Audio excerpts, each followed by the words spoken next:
I came from Zimbabwe. Namba 4, unachofanya. What you do? Unachofanya. What you do?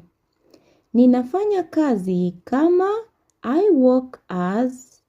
Ninafanya kazi kama. I work as. Mfano, example.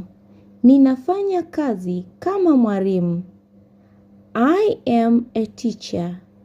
Ninafanya kazi kama mwalimu. I am a teacher. It's the same as when you say, I work as a teacher. I work as a teacher. I work as a teacher. Mimi ni mwalimu. I am a teacher. The same. Ninasoma diploma. I study a diploma. Ninasoma diploma. I study a diploma. Number 5. Makazi. Where you live. Makazi. Where you live.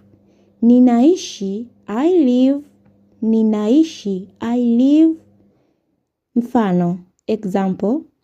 Ninaishi Tanzania. I live in Tanzania. Ninaishi Tanzania. I live in Tanzania. Namba 6. Umri. Age. Umri. Age. This is optional. You can mention it or not when you introduce yourself. For example, nina miaka. I have dash years old. Nina miaka.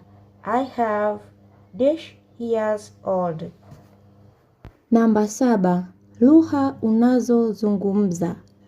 Namba 7. Lugha unazozungumza. Languages you speak. Languages you speak. Ninaongea lugha ya Kiswahili. I speak Swahili language.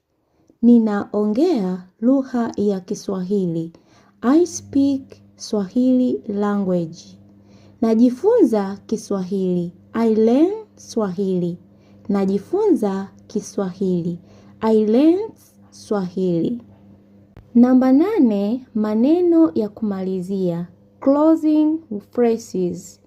Maneno ya kumalizia. Closing phrases. Nimefurahi kukutana nawe. Nice to meet you. Nimefurahi kukutana nawe. Nice to meet you. Asante. Thanks.